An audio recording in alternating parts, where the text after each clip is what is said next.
Welcome, Pewter Report readers, viewers, and listeners, to a brand new edition of the Pewter Report Podcast, energized by Celsius, the official energy drink of PewterReport.com and this Pewter Report Podcast.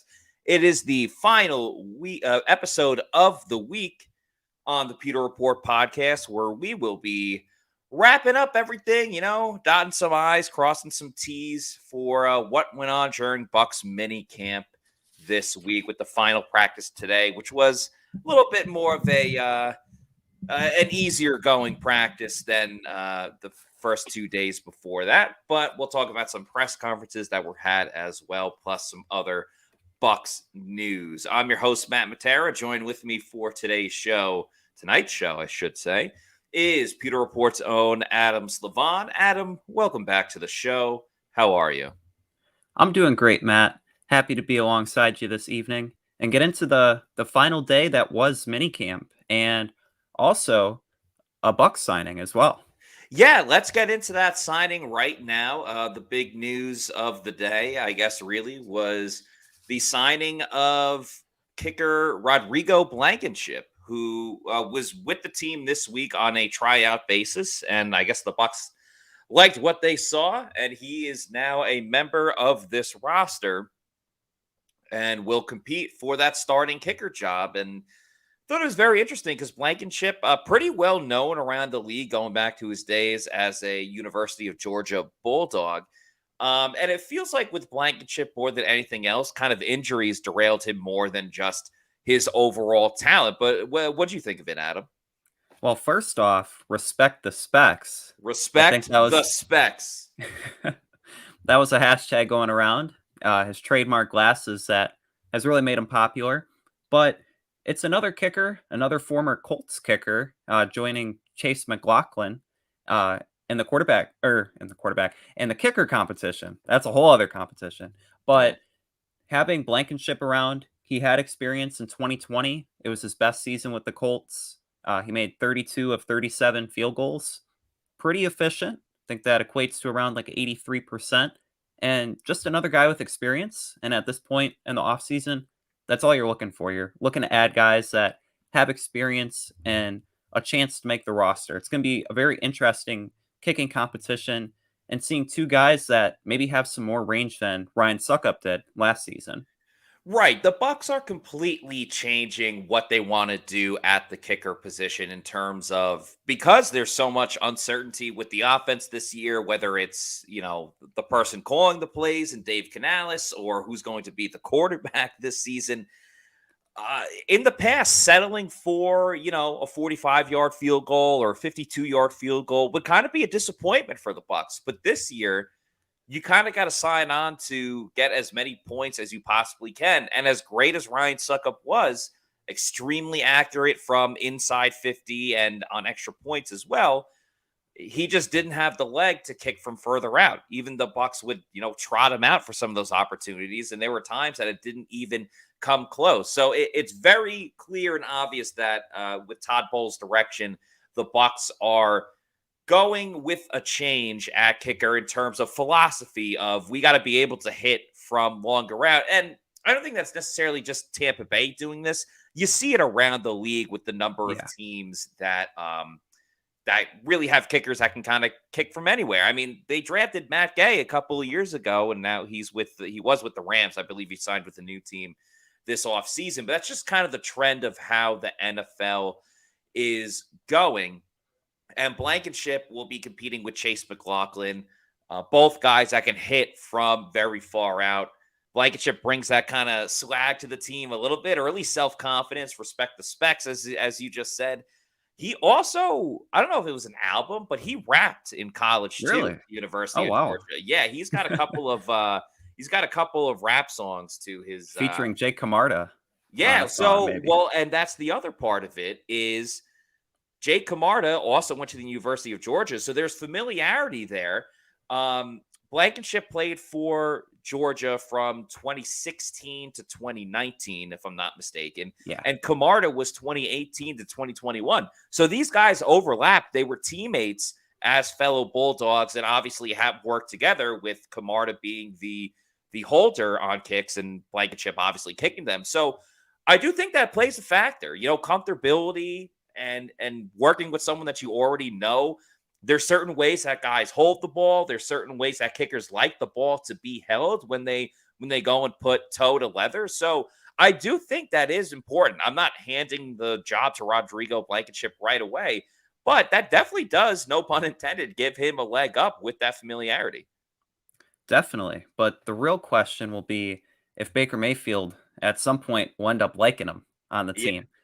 Because there was a video going around where he said he didn't like him after what he did when he played for the Bulldogs against the Sooners. So maybe some That rekindling there and building that relationship. Yeah, But that was funny. There's a video of it. They shook hands and he said, "I still don't like you." So, yeah, that was a good video that made its way around the internet. And Baker seems like a guy that holds grudges. That was a great game too, from what I remember, because it was a New yeah, Year's really Day high game. It was scoring. very back and forth. I believe that was the year that Baker won the Heisman. So obviously a ton of hype around him. The other fun little caveat in all of this is that this kicker battle between McLaughlin and Blankenship has happened before when they were Mhm. teammates on the Colts, and Blankenship won that battle there, if I'm not mistaken. Greg Allman Yeah. was tweeting about it before. So this is round two. We'll see what adjustments have been made. Blankenship is coming off a surgery for torn muscle in his leg that got completed in January. So he's fully healthy. It's definitely not the number one storyline, going into this year's training camp. But, kicker has been a sore subject for the Bucs up until Ryan Suckup got there a couple of seasons ago. And yeah, we'll see if McLaughlin gets a little revenge on Blankenship or if Blankenship can win out again. Yeah. And one statistic that really stood out to me when I was kind of going over both kickers, Chase McLaughlin is 17 to 21 in his career from field goals of 50 yards and further. Just kind of adding to that point when you mentioned the Bucks looking to maybe expand the kicking range. And this is Yeah. going to be something that we see next month throughout training camp between both kickers. Kind of similar last year when you had Ryan Suckup and Jose Borregales going against each other. And now it's going to be Blankenship McLaughlin 2.0, round two, and seeing the battle and how that unfolds. But two really experienced kickers that it should make for a pretty interesting competition. It will. And everyone, we will be sure when there is the kicking going on during training camp. We'll tally one for each player. We'll see how far they're kicking out from. So we'll be paying a lot of attention to what's gonna go on there. But yeah, it should be fun. It should be fun. It's interesting though, because during OTAs, we did see some kicking, not a ton, but we, Yeah. we saw a little bit of it. During mandatory minicamp, I don't know if this was by design or they got to a lot of different stuff and forgot about it. I doubt that. But we saw no kicking at all whatsoever. The most we saw was like just Bucks team field goal block where Blankenship and McLaughlin would fake actually kicking, but we didn't actually see them kick the ball through the uprights. At one point today, that there was some kicking going on between the Bucks quarterbacks, Yeah. and even Dave Canales got a punt off. And man, the hang time on that one. But so far, we really haven't seen anything in terms of kicking so far. But it'll definitely be a storyline to monitor. Just over a month away now, which is pretty exciting. 2023 season's less than 100 days away. I think the Bucks posted the other day 94 days away in honor of Calijah Kancey, who also spoke today. Yeah, we did speak to Calijah Kancey. We'll get to that in a little bit. But speaking of Dave Canals, who you just talked about, this guy, I feel like could play right now. Like he's Oh, just as definitely. energetic, if not more energetic, than some of the other players out there. And I think that's helpful because when you see the coach in it as much as the players are, it makes you want to be a better player. It makes you a little more fired up than you typically would on a day 3 of mini camp where it was very cut short. And at times it felt like this was a last day of school type of vibes, like the Bucks really only practiced after stretching and all the calisthenics and stuff. I mean, they practiced for what, maybe an hour at best. Hmm. Yeah. Right. So like there wasn't a ton, and we do have the practice report out right now, which you guys can read on pewterreport.com. It's a little bit lighter than the first 2 days, and that's only because we can kind of go off of what happened in practice. Now, there were a couple of things, Adam, that we did notice, but I think the biggest play, if you want to draw it up for everyone, was a particular touchdown scored by one Deven Thompkins Yeah. earlier this morning. And it was something that we got to see up close right after the recording period ended. It was something that you wish you could have got on video and say, Yeah. hey, this is like the play of minicamp. But Devin Tompkins in between two defensive backs, Antoine Winfield and Anthony Chesley, going up there and getting it with a 40-inch vertical. And it was really exciting to see him. He's only 5'8", but he made the biggest play today. And it was a really exciting catch in the red zone, an area the Bucs really focused on today. That was something that Todd Bowles spoke about, just kind of trying to clean it up a little bit. And if that plays the norm, they really cleaned it up today. Yeah, without question, it was hands down an incredible play. I mean, I think that's the best way to describe it. Back of the end zone, it was, let me check my notes. I believe Baker Mayfield was the one throwing Yeah. it on that play. And again, we're talking about Antoine Winfield Jr., one of the best safeties in the league and the best safety on your Tampa Bay Buccaneers. So for him to leap up over him, and I know he's not the tallest guy either, but in between two defenders, making the catch, coming down with it. I just remember not only the play being amazing, but after Antoine was sitting, like, not in the fetal position, but his knees were kind of like closer together and he was hugging his knees and he just kind of shook his head like, hats off to you, man. You just Yeah. made an exceptional play. And I was excited to see that for a number of reasons. The first being that this wide receiver group, and we know what we're going to get from Mike Evans and Chris Godwin. Russell Gage, we've talked about, and we could talk about him more when training camp gets here and during this, little off period of the offseason. Because even in the offseason, the Bucs are still practicing, but there won't Yeah. be practice until middle of July. But I think this is a huge opportunity for the smaller guys, the undrafted wide receivers, the guys from last year. This offense run by Dave Canales is way more suited to these guys, the quick, fast, might be smaller, but able to get open in quicker space. All these type of receivers, it's going to benefit them so much more than it ever did in Bruce Arians' style of offense. I'm not even knocking Bruce Arians, that type of offense. It obviously won them a Super Bowl years ago. But this new look offense caters to them perfectly in the scenario of if the Bucs have injuries at wide receiver, I feel way more comfortable about Deven Thompkins, about Kalen Geiger, them coming in and being serviceable enough where the Bucs can still move the ball down the field and score points. Yeah, definitely. I agree with you on that. And not just a guy like Tompkins. You also brought up Geiger, a dark horse receiver that really had an impressive minicamp. David Moore, former Yeah, Seattle Seahawk, who not a played young under, guy. yeah, not a young guy, but played under Dave Canales. Actually had some pretty good numbers, kind of being a reserve wide receiver. And 3 seasons with the team, he had 13 touchdowns. 2 of the seasons, he had over 17 yards a catch. While it might not be the Bruce Arians style offense where they go more vertical and just like send Mike Evans deep and say, hey, go. Yeah. But just being able to have some familiarity with the offense, I think will be huge. And last season, you saw Rashad Perryman and Scotty Miller.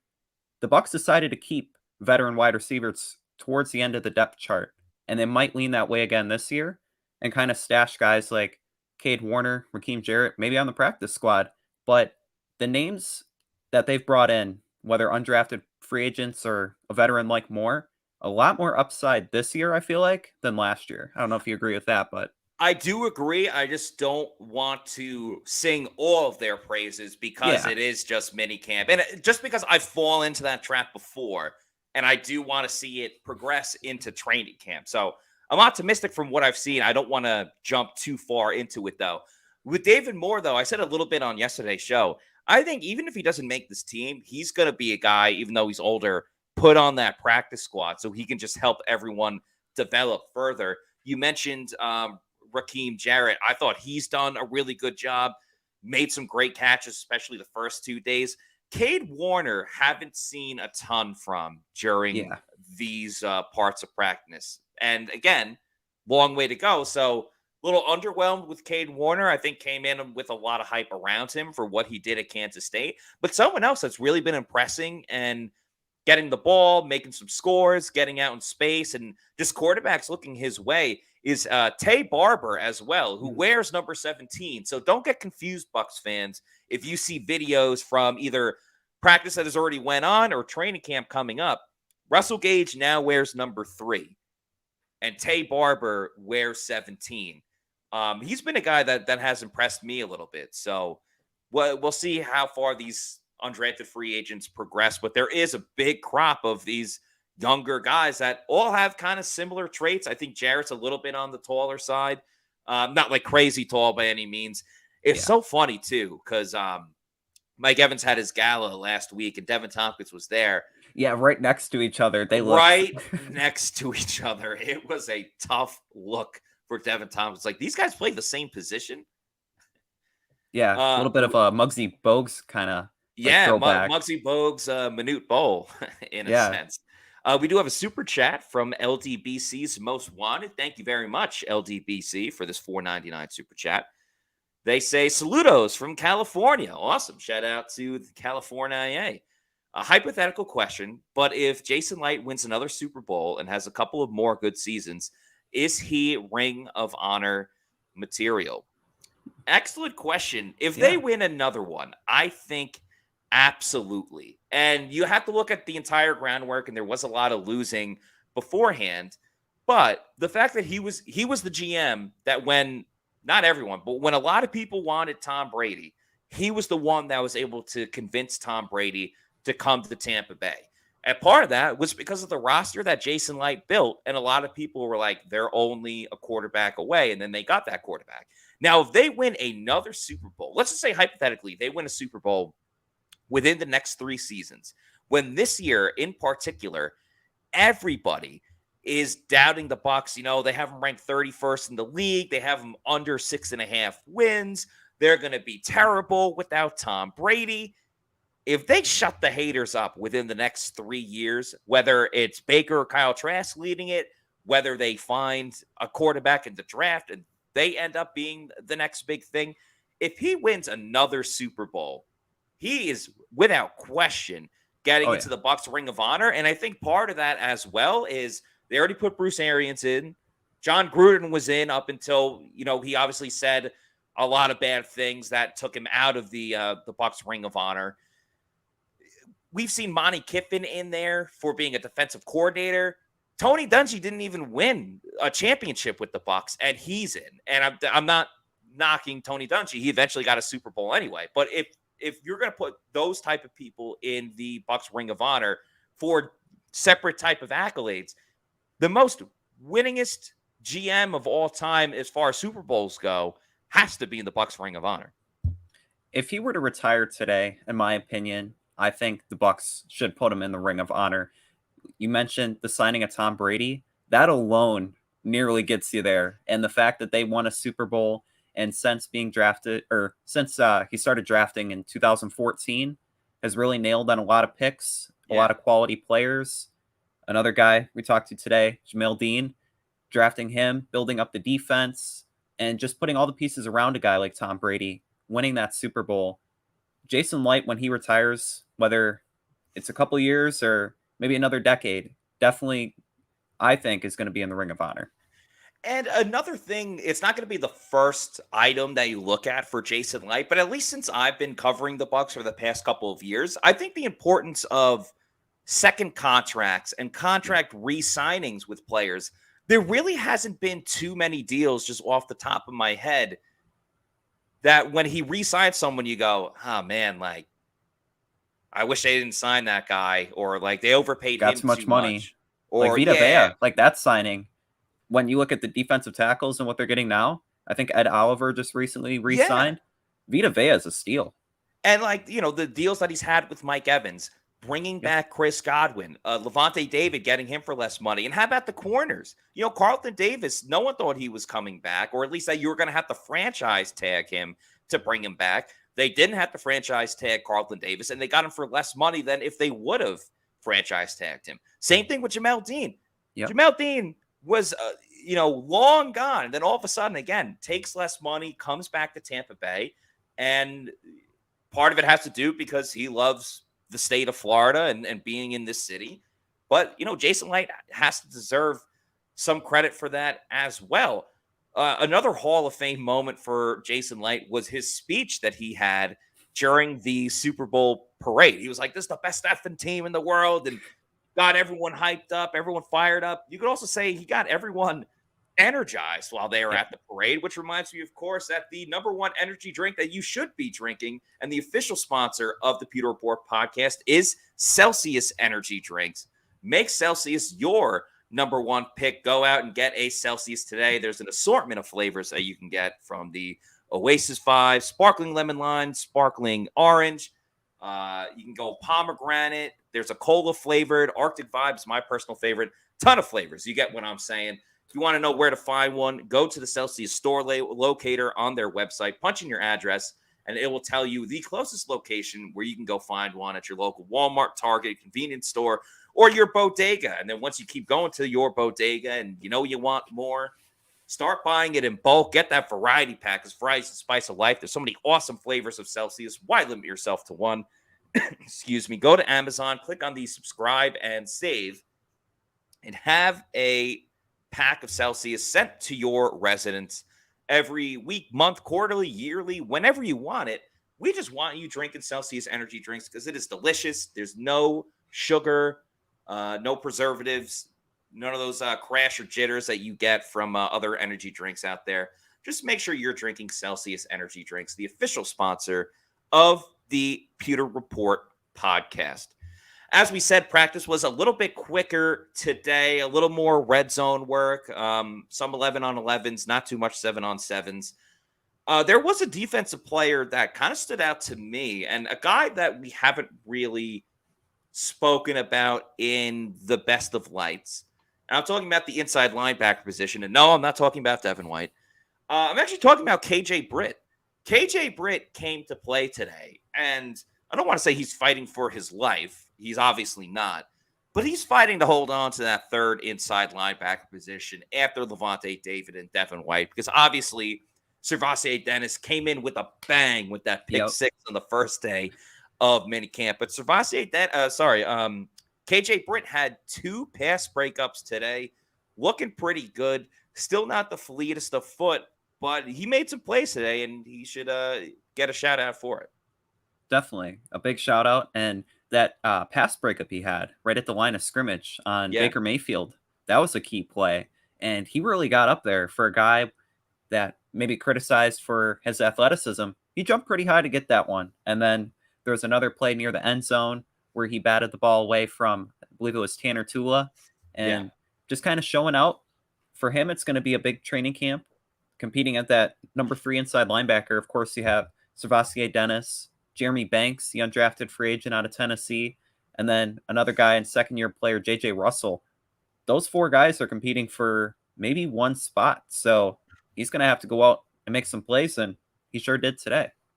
Yeah, good point, Adam. There is more than, one guy on this team, and they're vying for that last linebacker spot, I should say. And there was that battle last year with Olakunle Fatukasi, who's now on the New England Patriots, and J.J. Russell. And Fatukasi won that job, and Russell went to the practice squad. But yeah, I mean, Banks was one of the most highly touted undrafted free agents that really any team could find. He had some off the field stuff, but if that didn't occur, he probably would have got drafted. I haven't seen too much from Banks personally. There obviously is, as I keep saying, a long way to go in this. But yeah, they're probably only going to keep 4, maybe 5 this year because of the whole Devin White situation.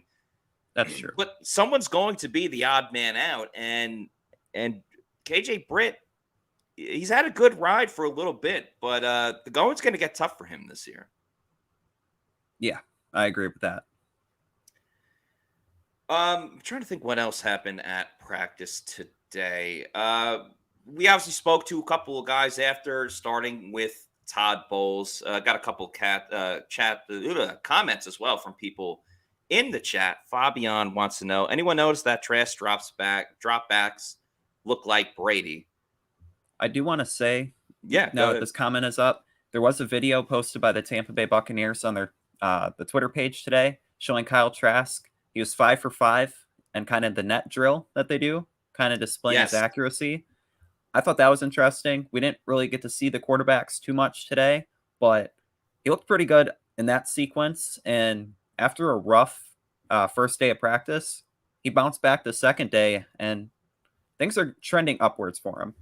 Yeah, we should give Kyle Trask credit for that. He went from 2 interceptions and a dropped interception on Tuesday, did not have an interception on Wednesday, and no interceptions on Thursday. It wasn't beautiful by any means on Wednesday's practice, even though he did not turn the ball over. But that's something else I want to see as well, is how you bounce back from a quote unquote bad practice. And Baker has yet to really have that yet.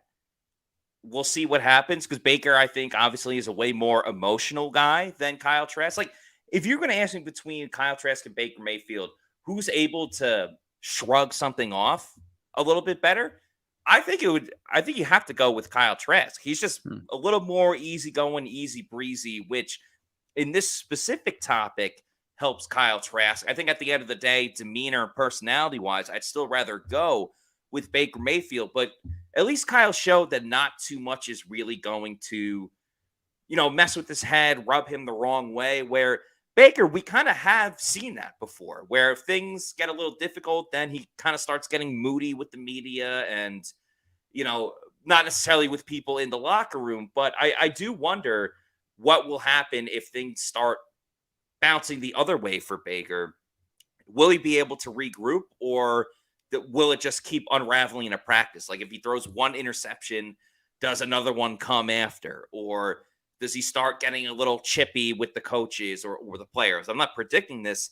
It's just something we got to see for ourselves, because Kyle Trask, we've at least seen, has been even keel the whole time, I think is the best way to say it. That's a great point. And kind of speaking on that, based on the circumstances that Kyle Trask has had so far in his NFL career, from being a backup his first 2 seasons and barely getting any game action, he's still grown and he still Yeah. has a positive mindset. You've kind of seen it from some press conferences. He's growing as a person and as a leader. He's more of the laid back kind of guy compared to Baker Mayfield, especially. But just kind of seeing him evolve as a player and as a person, I think that's going to be a trend that we continue to see.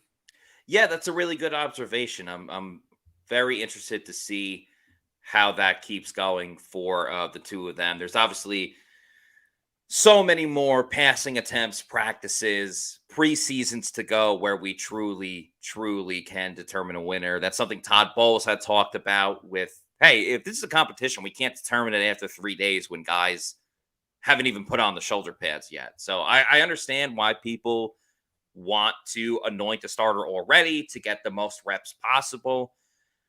I do think you can split it 50-50 for a while before naming a starter, and then kind of go from there, because you're practicing so much. Your mind is on football a ton. There's so much studying as well. I think whoever wins the job is going to put in enough time where going into week 1 against the Vikings, you're not going to go, well, the quarterback wasn't prepared enough because he only had 1,000 snaps versus 1,500 snaps. You get what I'm saying?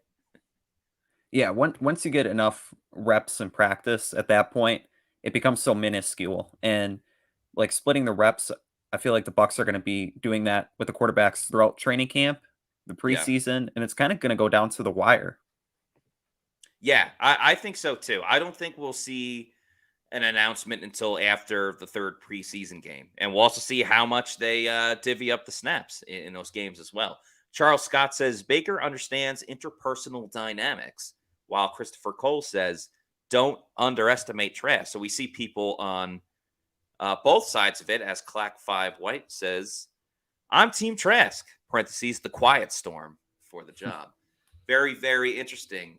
We did speak to a couple of guys after practice. It was Todd Bowles, Calijah Kancey, the Bucs' first-round pick defensive tackle, and Jamel Dean as well. We'll get to Calijah Kancey. I'll play Todd Bowles first because we haven't played Bowles that much this week. He's talked about some guys, not too much newsworthy things like that. So we'll play him.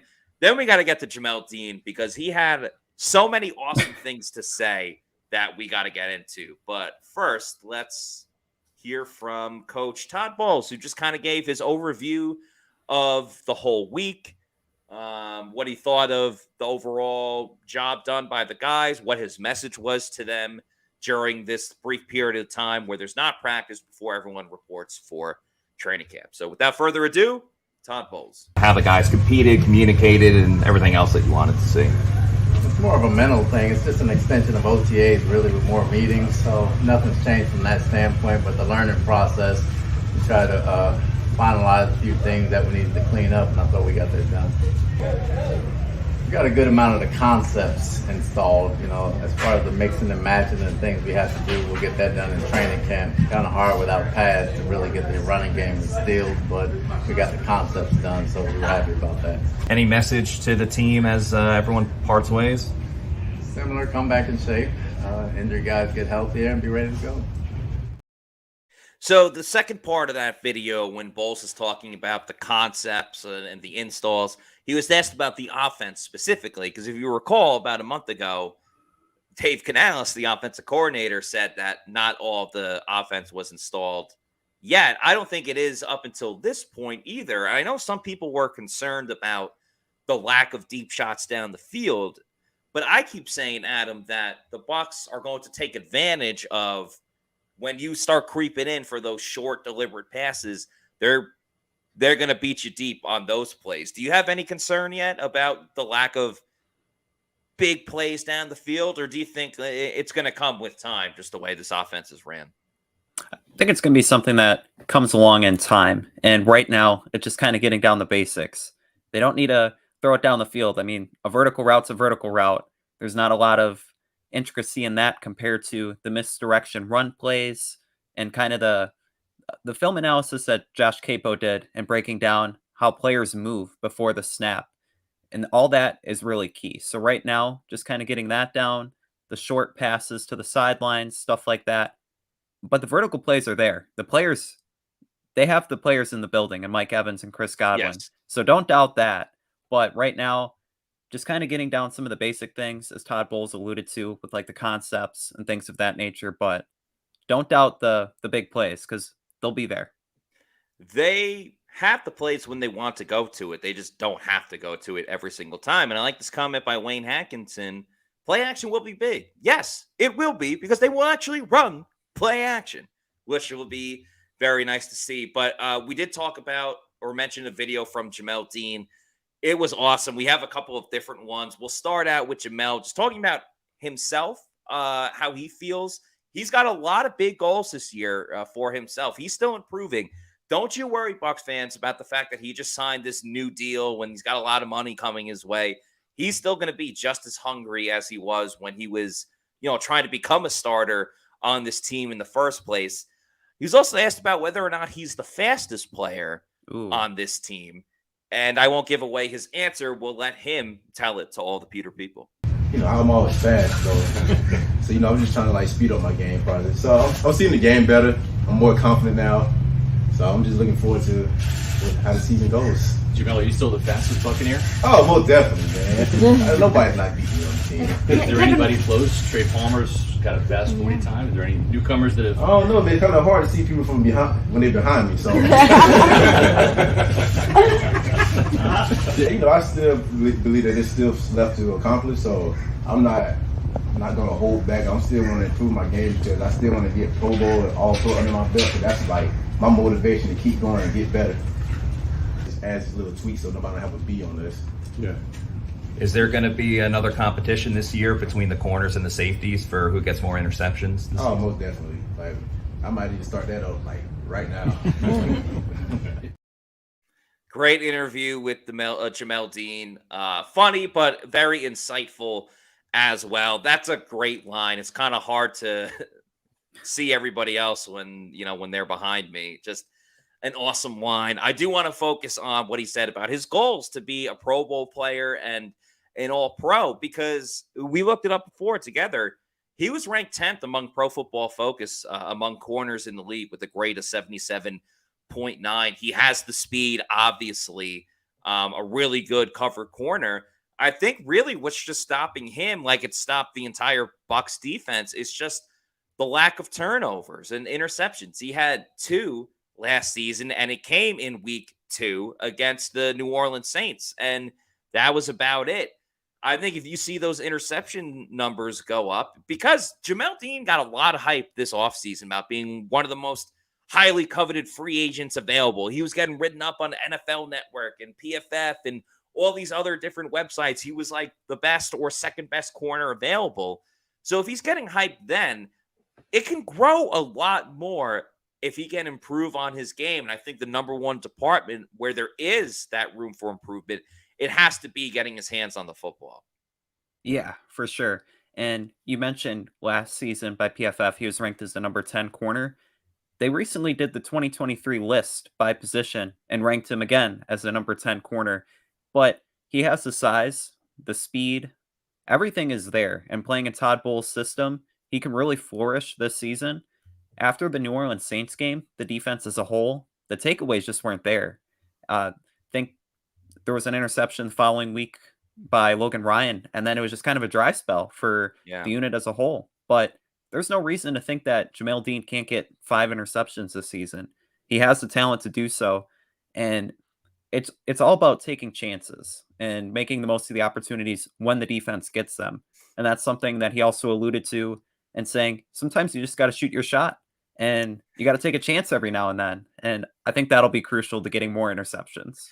Yeah, that's something I really want to see the Bucs secondary do a lot more this year, is jump the gun a little bit, and if that comes back to hurt them, whether it's a play action or a pump fake, I can live with that, because for every 5 turnovers you get, if you get burned one time, you'll take that trade-off every single time. And I think this secondary group, they've shown that they can cover. A lot of times when they let up the underneath things, that's by design. That's by the defense that Todd Bowles called.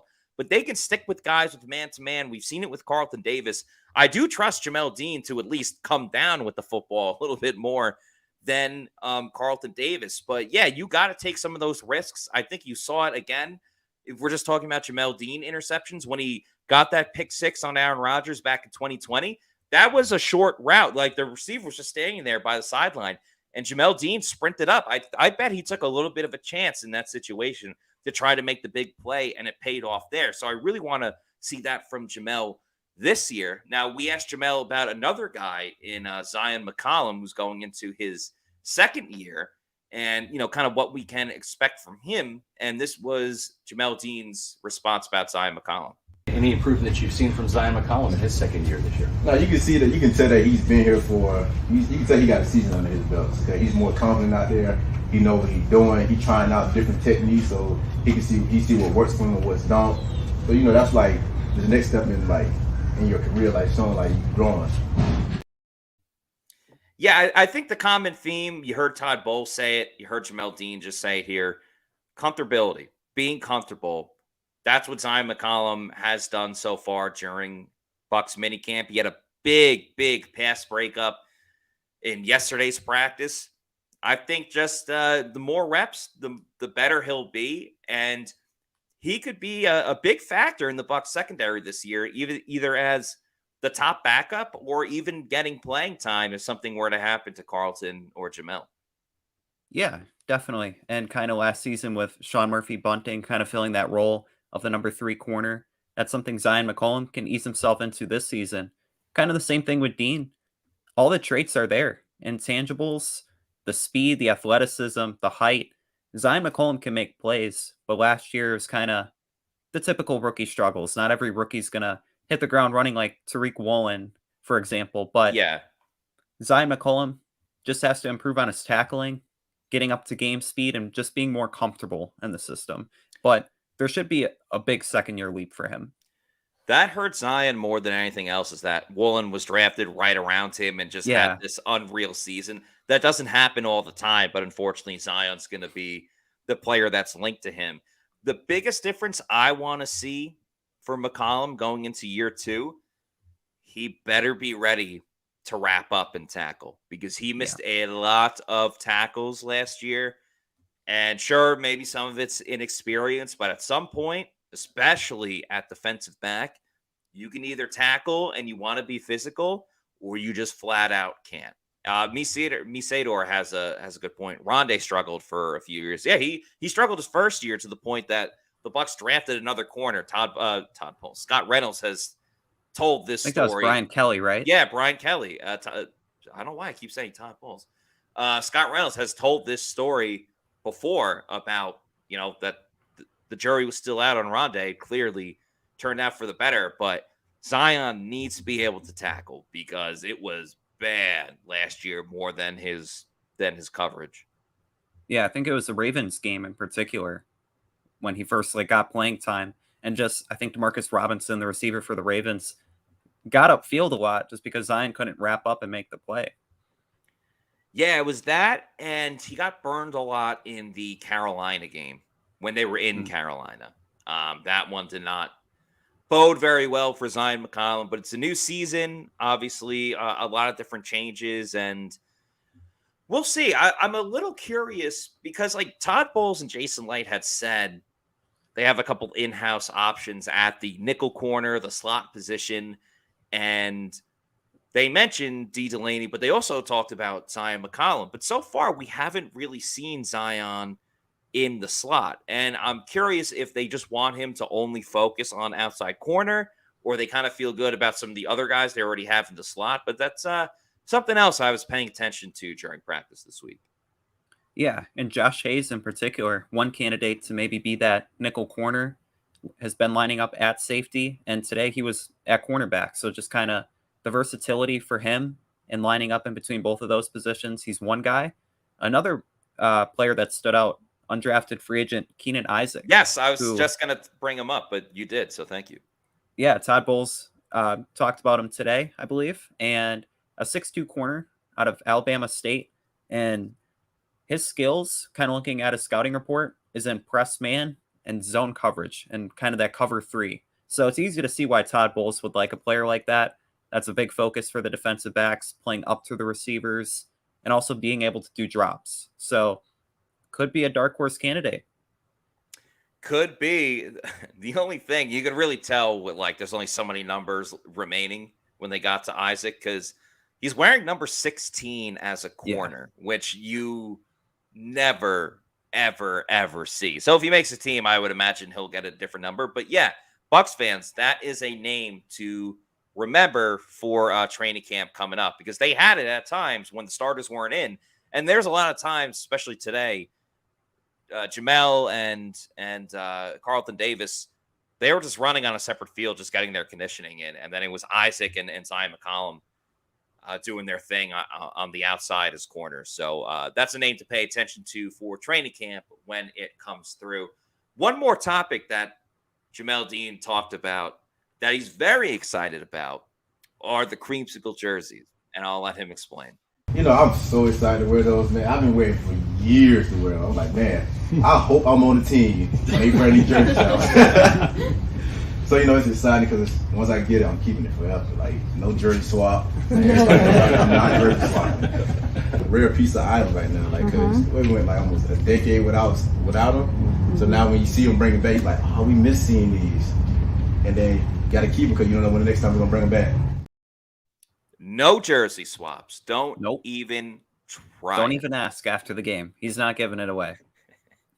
I like that point, though. I'm sure there are times where it's like, hey, you want to do a jersey swap? But in the back of your head, you're like, no, not really. I don't want to, but I'll look like a jerk if I don't. So I go ahead and do it anyway. But I think it's understandable for the Creamsicle or really any alternate jersey. You got to keep that one. Yeah, that's going to look really nice in a display. And it'll be interesting when they go on sale in kind of the team store, too. I was wondering that when it's going to be made available to the public. I always find it interesting. and I'm a jersey aficionado, especially for basketball, but like if it's a team I root for, I find the idea of jersey buying very interesting because sure, you can go after the star player and there's nothing wrong with that. There are times I would do that as well, but like a billion people are going to have that. Excuse me, I thought I was going to sneeze. What I like going for is like the guy that everyone likes that might not be the star, but everyone kind of like enjoys that player that you have. But you also have to balance.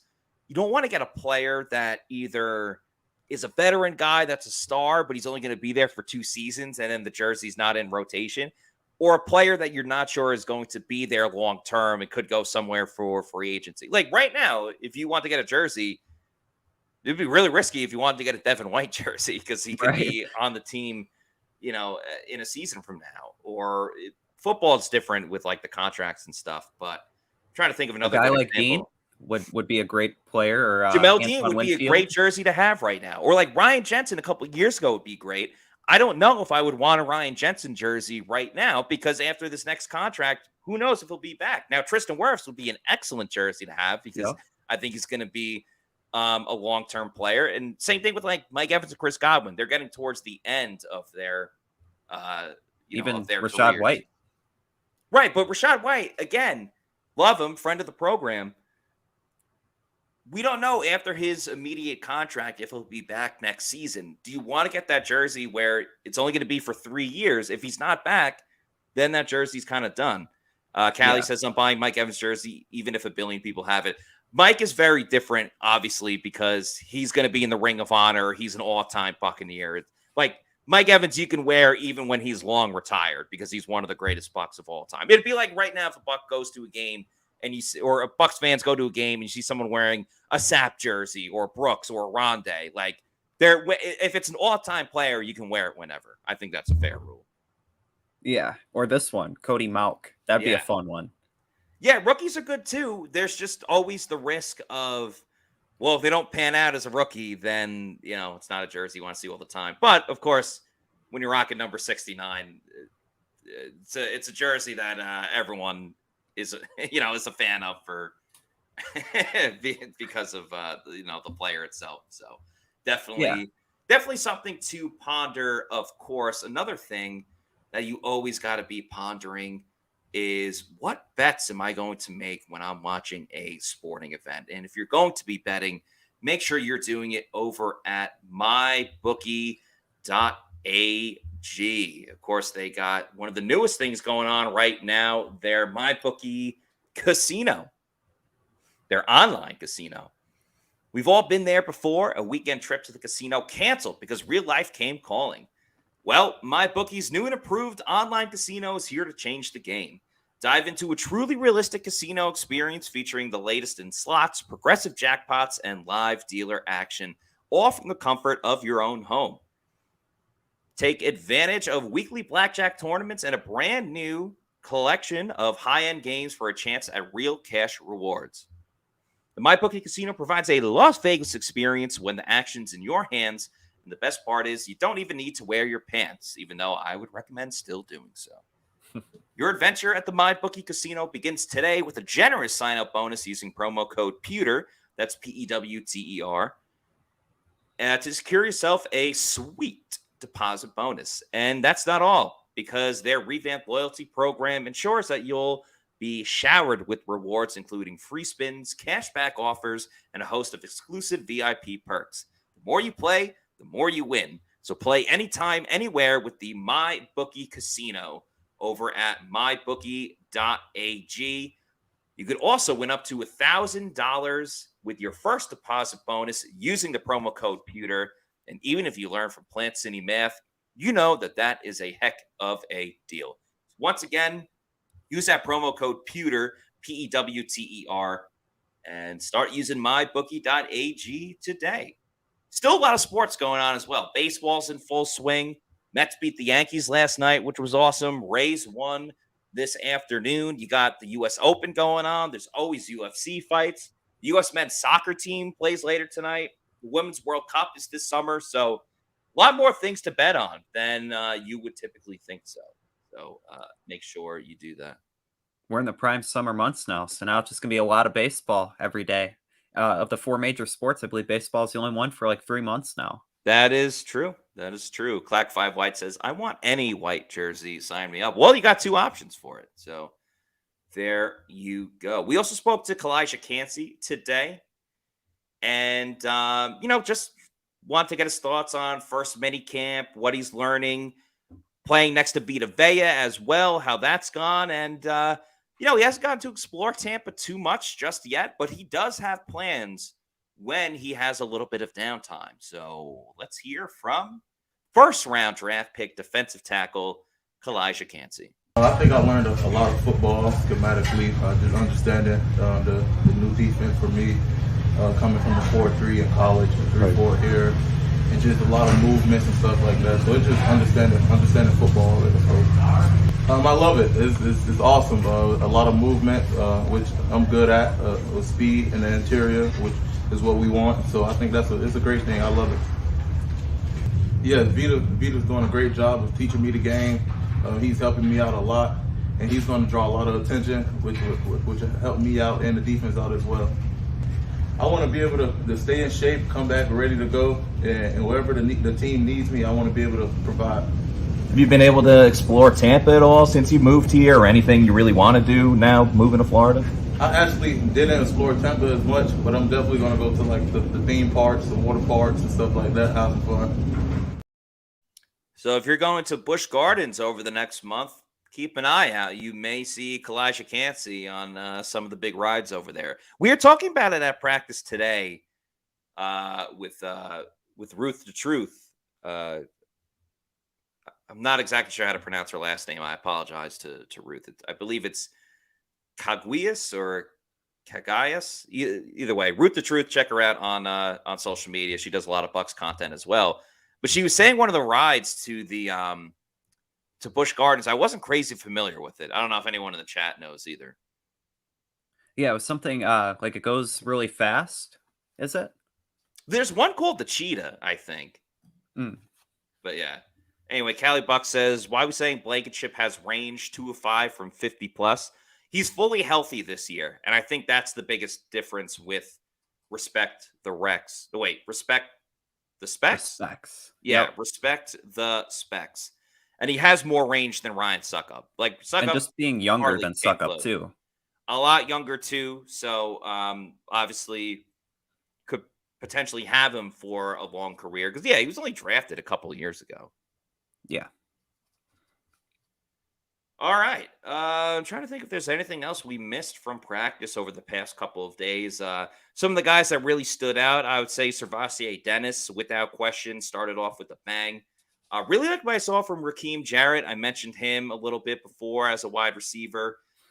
Quarterback-wise, if I was going to give the edge to one over the other, Baker Mayfield, I would give him the nod right now. JTS had a sack. The undrafted rookie free agents, I think all had their moments. Christian Izien had an interception. Kayvon Merriweather had a sack on a blitz. Shaggy saying, I've got more range than Suckup. Damn. Ricochet shot to a guy that helped win the Super Bowl. Scored the most points that season, more than anyone else.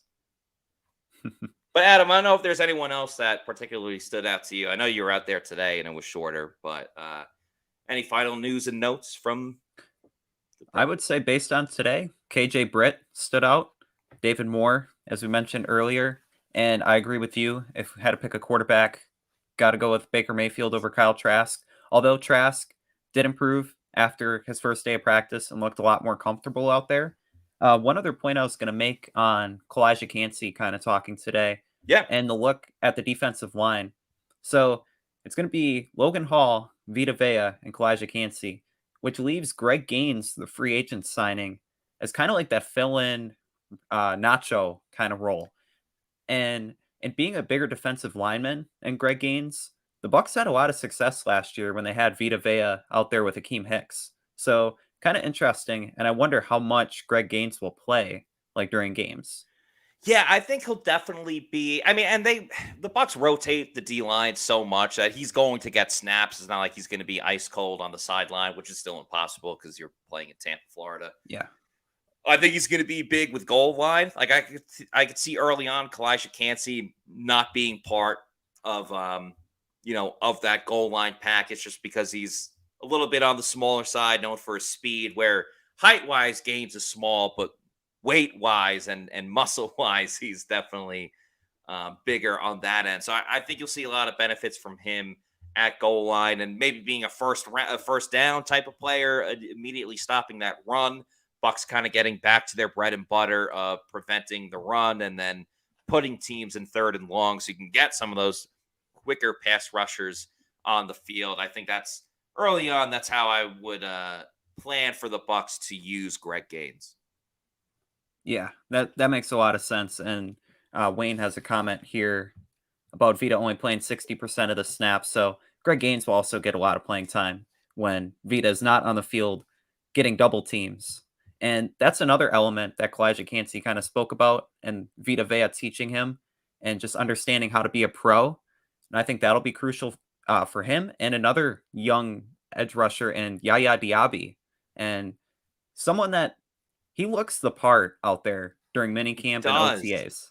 He looks gigantic out there. Yeah. I'm very excited for Yaya. I think after the draft, I was saying that Servassier Dennis was like the number one guy that I'm probably most excited for in the draft class. And Yaya was the guy that I said, this is a bit of a stretch. I think you could have got him around later, but the Bucs didn't have that 4th round pick.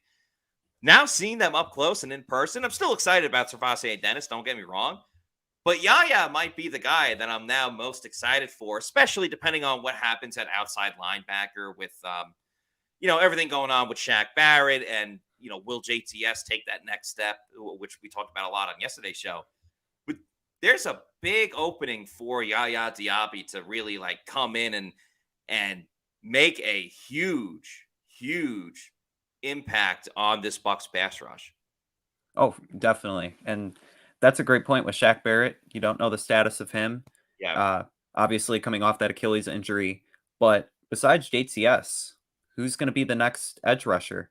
Yaya Diaby has a chance to maybe step into that role opposite him. And then also you have Anthony Nelson coming back. But as a rotational guy at the beginning, as he learns and kind of grows throughout the season, he has a chance to make some big plays. And him and JTS, those are two really physical guys that look imposing and intimidating off the edge. Yeah, they are. You even said you thought JTS got even bigger this year. And of course, Logan Hall got bigger as well. I know he's on the interior defensive line, but yeah, there's a lot of room for improvement for this Bucs pass rush. And it's going to start with a lot of the guys we just mentioned, including Yaya. I think we'll see a little bit more of his progression in the middle of the season, maybe after that bye week, going into the second month of the year. But it's going to be a lot of exciting stuff. We have a lot of exciting content planned, both on our YouTube and on pewterreport.com. So make sure you're following us on all of our social media platforms on Twitter, Facebook, and Instagram at Pewter Report. And of course, our YouTube channel is Pewter Report TV. Please like and subscribe to our YouTube channel. We have a ton of stuff out from mandatory minicamp press conferences, some highlight videos of practice that we're able to allow to film for a certain period of time. So ton of content there. Like I said, please like and subscribe and a lot more coming up. But that's going to do it for us on today's show. For Adam Slavon, I'm Matt Matera saying thank you everybody for watching. Have a great weekend, and we will see you next week for another edition of the Pewter Report Podcast. Out.